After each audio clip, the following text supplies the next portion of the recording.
লম্ব দূরত্বের সংখ্যা হলো রেফারেন্স বিন্দু ও প্রয়োগ বিন্দুর মধ্যবর্তী দূরত্ব। কি প্রয়োগ বিন্দু কাজে লাগতেছে? লম্ব দূরত্ব কি? রেফারেন্স বিন্দু এবং প্রয়োগ বিন্দুর মধ্যবর্তী দূরত্ব। এখন দেখো রেফারেন্স বিন্দুটা কি এটাও জানতে হবে। রেফারেন্স বিন্দু হলো যে বিন্দুর সাপেক্ষে তুমি মোমেন্ট নিবা সেটাই রেফারেন্স বিন্দু। মানে যে বিন্দুর সাথে আমরা মোমেন্ট নিব বা মোমেন্ট তুলনা করব সেটাই কি রেফারেন্স বিন্দু। ধরো এখানে আমরা ডি বিন্দু দিলাম, এখানে ই বিন্দু দিলাম। মনে করো আমরা ডি বিন্দুর সাপেক্ষে মোমেন্ট নেব, তাহলে ধরে নিলাম যে ডি বিন্দু থেকে এ পর্যন্ত দূরত্ব এটা ডি ধরে নিলাম আর এইভাবে ধরলাম আর কি। এখন দেখো আমরা মনে করো যে ডি বিন্দুর সাপেক্ষে এখানে মোমেন্ট নেব। কার সাপেক্ষে? ডি বিন্দুর সাপেক্ষে। এই জন্য মোমেন্ট আমরা এম না লিখে এম ডি লিখব, যেহেতু ডি এর সাপেক্ষে মোমেন্ট নিতেছি। এখন যখন আমরা P1 বল নিব তখন লম্ব দূরত্ব কি হবে? লম্ব দূরত্বের সংখ্যা হলো রেফারেন্স বিন্দু এবং প্রয়োগ বিন্দুর মধ্যবর্তী দূরত্ব। তাইলে P1 বিন্দুর ক্ষেত্রে রেফারেন্স বিন্দু কি ডি, যেহেতু ডি এর সাপেক্ষে মোমেন্ট নিচ্ছি, আর প্রয়োগ বিন্দু কি এ, তাহলে লম্ব দূরত্ব কি এটি হবে। বুঝাইতে পারছি? এই জন্য এখানে আমরা এটি নিব। কি বুঝাইতে পারছি? এটার সাথে এটা গুণ হবে আর কি। আমি ব্র্যাকেট দিয়ে দিচ্ছি, তোমরা বিষয়টা বুঝে নিবা এইভাবে। তারপরে P2 এর ক্ষেত্রে, তাহলে P2 বলের ক্ষেত্রে রেফারেন্স বিন্দু কি টি, রেফারেন্সে তো আর চেঞ্জ হবে না, রেফারেন্স যার সাপেক্ষে নিবে সেটাই রেফারেন্স। আর প্রয়োগ বিন্দু কি বি, তাহলে লম্ব দূরত্ব কি হবে? বিডি। বিডি নিলাম। এরপরে P3 বল, তাহলে P3 বলের ক্ষেত্রে রেফারেন্স বিন্দু ডি আর প্রয়োগ বিন্দু কি সি, তাহলে লম্ব দূরত্ব কি হবে? সিডি। কি বুঝাইতে পারছি? তাহলে এটা কি গেল বিন্দুগুলোর ক্ষেত্রে। এখন সমবায় বিস্তৃত বল, ধরো এখানে একটা বিন্দু দিলাম টি বিন্দু, এটার সাপেক্ষে আমরা মোমেন্ট দেব। তাহলে বলের মান কি ওমেগা এল আর লম্ব দূরত্ব কি হবে? তাহলে এখানে সমবায় বিস্তৃত বলের ক্ষেত্রে রেফারেন্স বিন্দু কি ডি আর প্রয়োগ বিন্দু কি হবে? যেহেতু এতটুকু দৈর্ঘ্যে কাজ করছে তাহলে প্রয়োগ বিন্দু কি সি হবে বা মাঝ বরাবর হবে, তার মানে লম্ব দূরত্ব কি সিডি। এই জন্য এখানে আমরা সিডি নেব। এখন দেখো এখানে যে সিডি আছে এই সিডির মানটা কি? সিডির মানটা L/2 লেখা যায়। পুরাটা যদি L হয় তাহলে এতটুকু L/2 হবে না, এতটুকু L/2 হবে, অর্ধেক অবশ্যই L/2 হবে। এই জন্য সিডির পরিবর্তে আমরা L/2 লিখতে পারি। কি বিষয়টা বুঝাইতে পারছি? হ্যাঁ, প্রশ্ন থাকলে বলতে পারো। মনে হইতে পারে যে ভাই এগুলো বোধহয় বুঝাইতেছেন, ডাইরেক্ট অঙ্ক ধরেন। এটা যদি বুঝতে পারো একটা অঙ্ক করাই দিব, সব অঙ্ক করতে পারো। আপনি মানে মানের জায়গায় এগুলা মেকানিজম বুঝাচ্ছি, মেকানিজম বুঝলে সব বুঝবা। আর মেকানিজম না বুঝাই যদি আমি 10টা অঙ্ক করাই কোনো লাভ নেই। বুঝাইতে পারছি? এই হলো বিষয়। তাহলে মোমেন্ট সম্পর্কে আরো কোনো প্রশ্ন আছে? নাই। আচ্ছা, যদি প্রশ্ন না থাকে এখন দেখো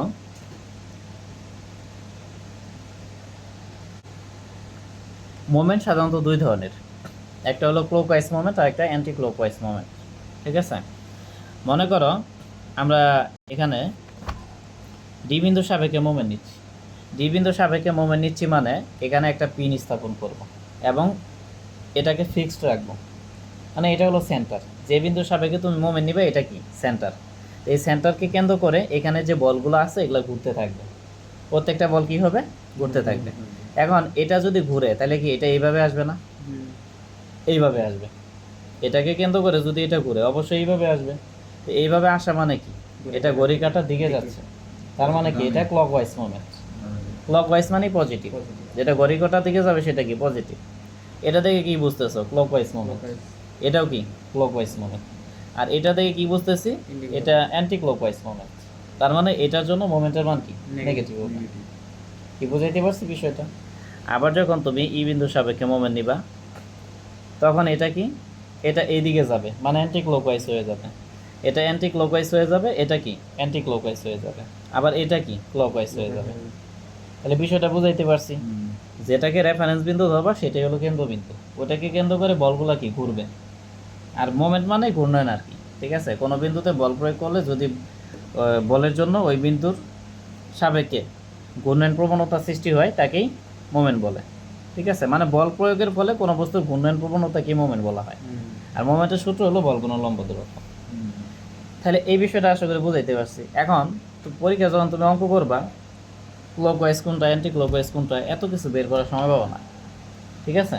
কারণ পরীক্ষায় কি সময়টা শর্ট, মানে এটা ঘুরাইতে ঘুরাইতে দেখবো মাথায় ঘুরে যাবে, অঙ্ক হবে না। তো এটার জন্য আমরা শর্টকাট কিছু টেকনিক শিখবো, যেটা তোমাদের বইয়ে দেওয়া নাই, কিন্তু আমি শিখাই দিচ্ছি। বইয়ে সব কিছু থাকবে না।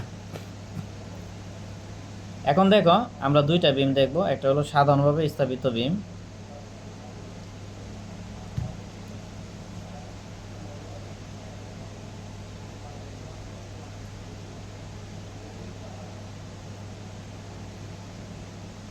স্থাপিত বিম ও ঝুলন্ত বিম।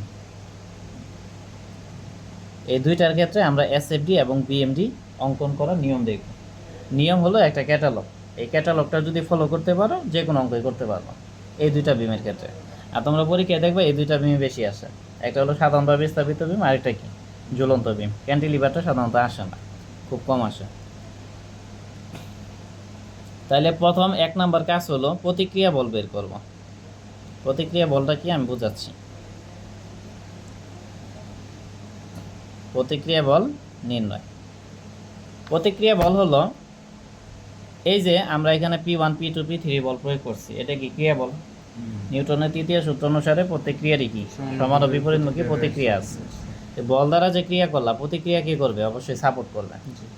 তো এখানে ডি বিন্দুতে একটা সাপোর্ট নিস, প্রতিক্রিয়া মানে কি আর, আর যেহেতু ডি বিন্দুতে সাপোর্ট আছে এই জন্য আর ডি নিলাম।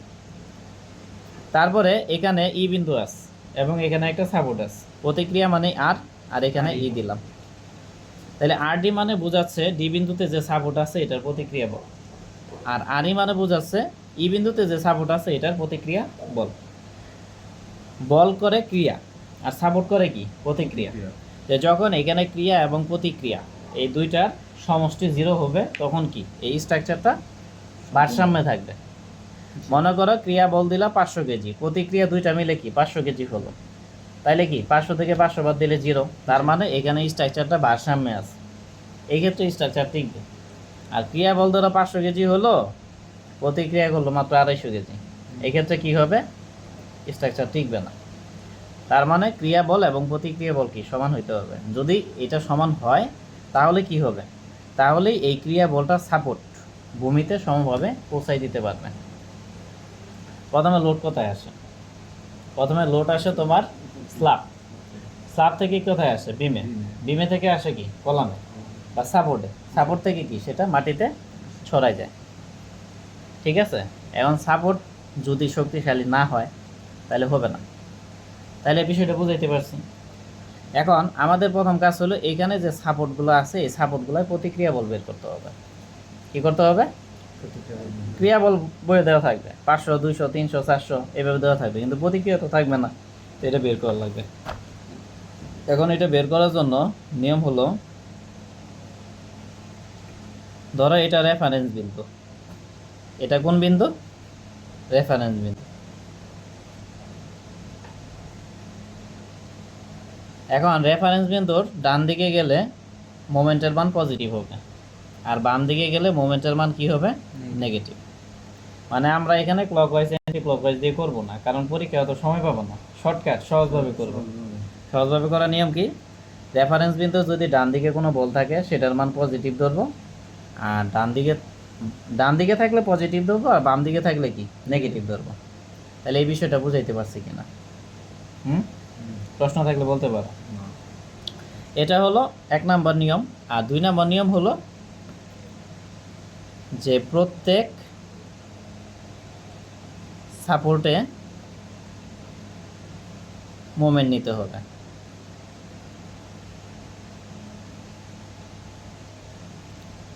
এই বিষয়টা বলতে বোঝাচ্ছে আমরা যখন আর এর মান বের করব, তখন ডি বিন্দুর সাপেক্ষে মোমেন্ট নিব। আর যখন আমরা আরডির মান বের করব তখন ই বিন্দুর সাপেক্ষে মোমেন্ট নিব।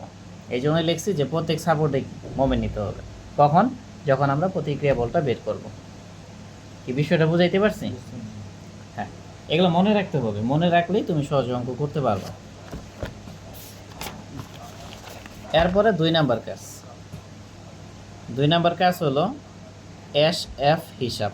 এস এফ মানে কি? Shear force. শিয়ার ফোর্সটা কি? শিয়ার ফোর্স হলো ভার্টিক্যাল ফোর্স, মানে লম্বালম্বী বল। এখানে দেখো আমরা যে বল প্রয়োগ করছি এটা কি সরাসরি লম্বালম্বী ক্রিয়া করতেছে। আবার কোনো একটা বল যদি একটা নির্দিষ্ট কোণে ক্রিয়া করে, ধরো 60 ডিগ্রি কোণে ক্রিয়া করলো বা থিটা কোণে ক্রিয়া করলো, তাহলে এটার অংশ হবে দুইটা। একটা হবে আনুভূমিক অংশ, আরেকটা হবে উলম্ব অংশ। এই বলটা দেখে আমরা কি বুঝতেছি? এটা বাম দিকে যাচ্ছে, এই জন্য বাম দিকে একটা তীর চিহ্ন নিচ্ছি। আরেকটা কি? আরেকটা নিচের দিকে যাচ্ছে, এই জন্য নিচের দিকে একটা চিহ্ন নিচ্ছি। আর এটা কি? এটা ডাইরেক্ট নিচের দিকে ক্রিয়া করতেছে, ভার্টিক্যালি ক্রিয়া করতেছে। তাহলে শিয়ার ফোর্স বলতে বোঝায় ভার্টিক্যাল ফোর্স। তাহলে এখানে ভার্টিক্যাল ফোর্স কি? P1 P2 P3। আর এখানে ভার্টিক্যাল ফোর্স কি? এই যে এতটুকু। মানে কোনো একটা বল যদি দুই দিকে ক্রিয়া করতেছে, কিন্তু আমরা এইটা নিব না, এই অংশটা নিব না, এটা নিয়ে চিন্তা করব। তাহলে শিয়ার ফোর্স বলতে কি? Vertical force. বিষয়টা কি বুঝাইতে পারছি? আচ্ছা, এখন বেন্ডিং মোমেন্ট। এখানে আমাদের কাজ কি? শিয়ার ফোর্স ডায়াগ্রাম মানে এসএফডি আর বেন্ডিং মোমেন্ট ডায়াগ্রাম বিএমডি আঁকতে হবে। তো শিয়ার ফোর্স ডায়াগ্রাম আঁকার জন্য অবশ্যই শিয়ার ফোর্সের হিসাব করতে হবে। শিয়ার ফোর্সের হিসাব করার নিয়ম হলো যে কোনো একটা বল যদি উপরের দিকে থাকে তাহলে পজিটিভ, আর নিচের দিকে যদি ক্রিয়া করে সেটার মান কি? নেগেটিভ। কি বুঝাইতে পারছি? আর এটা ধরো রেফারেন্স বিন্দু বা রেফারেন্স লাইন। তাহলে রেফারেন্স লাইন মানে কোনো একটা বল উপরের দিকে ক্রিয়া করলে পজিটিভ, নিচে ক্রিয়া করলে নেগেটিভ। এটা হলো সহজ কথা। বুঝাইতে পারছি? আর শিয়ার ফোর্সকে ভি দ্বারা প্রকাশ করা হয়। শিয়ার ফোর্সকে কী দ্বারা প্রকাশ করা হয়? ভি দ্বারা। এখন আমরা এখানে যে বিন্দুগুলো আছে প্রত্যেকটা বিন্দুর ক্ষেত্রে শিয়ার ফোর্সের হিসাব বের করব। আর শিয়ার ফোর্সকে দুইটা ভাগে ভাগ করা হয়। একটা হলো লেফট হ্যান্ড সাইড, আরেকটা হলো রাইট হ্যান্ড সাইড। মানে শিয়ার ফোর্সকে দুই ভাগে ভাগ করব, একটা হলো লেফট হ্যান্ড সাইড, আরেকটা কি? Right hand side. এখন লেফট হ্যান্ড সাইড মানে আগ পর্যন্ত। তোমরা শুধু এটা মুখস্থ রাখবা, যখন অঙ্ক করাবো তখন বুঝতে পারবা। লেফট হ্যান্ড সাইড মানে কি? আগ পর্যন্ত, মানে কোনো একটা নির্দিষ্ট বিন্দুর আগে যতটুকু বল থাকবে সেটাই লেফট হ্যান্ড সাইড। আর রাইট হ্যান্ড সাইড মানে কি? বিন্দু পর্যন্ত। কি বুঝাইতে পারছি? এটা মুখস্থ করবা। লেফট হ্যান্ড সাইড মানে আগে, আর রাইট হ্যান্ড সাইড মানে কি? একটা নির্দিষ্ট বিন্দু পর্যন্ত। এতটুকু মুখস্থ করো, তারপরে অঙ্ক করাইলে বাকিটা বুঝতে পারবা। এরপরে 3 নম্বর ধাপ বিএম হিসাব। বিএম মানে বেন্ডিং মোমেন্ট হিসাব। এক কথায় আমাদের বিএম ডি আঁকতে হবে, মানে বেন্ডিং মোমেন্ট ডায়াগ্রাম। ডায়াগ্রাম আঁকার জন্য অবশ্যই বেন্ডিং মোমেন্ট বের করতে হবে। ঠিক আছে? এখন এটার জন্য নিয়ম হলো আগের মতোই, কোনো একটা বল যদি উপরের দিকে ক্রিয়া করে তাহলে সেটা পজিটিভ, আর নিচের দিকে ক্রিয়া করলে এটার মান নেগেটিভ। ঠিক আছে? এই হলো বিষয়।